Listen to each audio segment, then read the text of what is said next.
Os micróbios dos jardins. Quando chegaram ao final daquela triste rua, depararam-se com um belíssimo parque.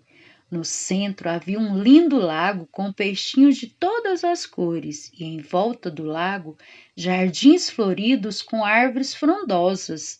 Centenas de beija-flores voavam sem parar de uma flor para outra, recolhendo néctar adocicado.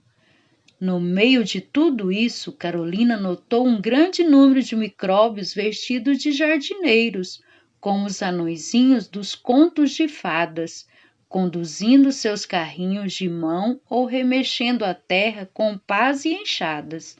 Que bonito! Parece um sonho! Nunca vi um parque tão lindo, disse encantada. Pois estes são alguns dos mais incansáveis trabalhadores do mundo dos micróbios. São os decompositores, formadores de solos férteis. Eles é que produzem essa terra escura e fofa, chamada de terra vegetal, que as pessoas tanto procuram para pôr nos vasos e jardins. E como eles fazem isso? Indagou a menina curiosa. O micróbio explicou. Eles transformam as folhas, ramos velhos e tudo que cai sobre o chão em uma espécie de gelatina escura, chamada humus, que se mistura à terra. A terra que não tem humus é dura, ressecada ou então é um areal solto, onde não cresce quase nada. O humus torna a terra fofa, bem porosa.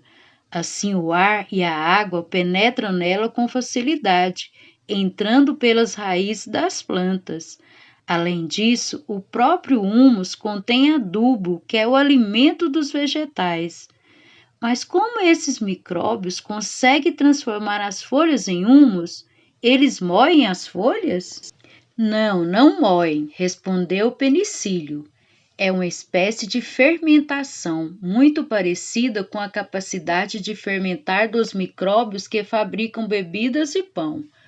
Os micróbios, tanto fungos como bactérias, são capazes de produzir líquidos que atacam as folhas caídas, transformando-as no humus gelatinoso. E não só as folhas, mas todo tipo de restos de alimentos, esterco de animais e até mesmo esgoto das casas. Tudo isso pode ser fermentado e transformado em rico adubo para as plantas. Carolina ficou pensativa. De repente disse: Pois esse seria um bom jeito de acabar com o lixo das cidades. Em vez de juntar aqueles montões de lixos que ficam cheios de urubus, ratos e baratas, podia colocar lá esses micróbios. Como chamam mesmo?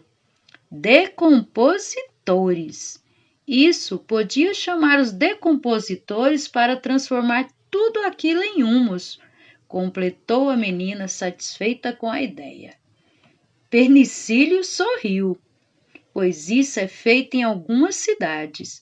O lixo transformado em humus é chamado de composto e o processo é chamado de compostagem. Existem fábricas de compostos onde o lixo é todo transformado em adubo com a ajuda de milhões e milhões desses decompositores. E com uma grande vantagem: esses micróbios trabalham de graça, mas antes de colocar o lixo para virar composto, é necessário separar tudo aquilo que os micróbios não conseguem decompor. É por isso que lá em casa a mamãe sempre pede para a gente colocar as latas, plásticos, vidros e restos de comida em latas de lixo separadas? Isso mesmo, admirou-se o funguinho. Sua mãe faz muito bem ensinar isso a você. Só os restos de comida é que podem ser transformados em humus. Seria ótimo se todas as cidades usassem esse processo, comentou Carolina. Ficariam limpas e os seus jardins seriam sempre bonitos. Mas esses decompositores existem em toda parte? Vivem em qualquer ambiente? Sim, respondeu Penicílio. Eles vivem nas águas dos rios e dos mares, por exemplo, decompondo todo o esgoto lançado ali. Vivem nas latas de lixo e no solo de qualquer região. Na floresta amazônica também? Sim, claro. Aliás, esse é um belo exemplo do trabalho desses micróbios. Se não fossem os decompositores, a floresta amazônica deixaria de existir. A menina espantou-se. Como é possível isso? Uma floresta tão grande com árvores gigantescas? Pois essas árvores gigantescas dependem desses minúsculos micróbios para poder viver. Uma região sem decompositores vira deserto. Desculpe, mas acho que você está exagerando. Se fosse assim, o mundo inteiro dependeria dos micróbios. E é isso mesmo, concordou Penicílio com orgulho. Não quero me gabar, mas a verdade é que todos os outros seres dependem de nós. Nas florestas, por exemplo, todas as folhas que caem das árvores têm que ser imediatamente decompostas para produzir humus, senão as próprias árvores não vão ter mais alimentos no solo. Por isso é que ninguém deveria desmatar as florestas, comentou Carolina. Isso mesmo. Quando as árvores são cortadas e queimadas, não há mais folhas para fazer humus. O próprio fogo mata os decompositores e a terra fica sem vida. A chuva vem e leva tudo, fica um areal, um deserto, concluiu Penicílio. Ah, eu já havia ouvido isso, mas não tinha entendido. É que você ainda não conhecia o mundo dos micróbios, disse o pequeno fungo sorrindo. E vamos andando, ainda há umas coisas para você conhecer.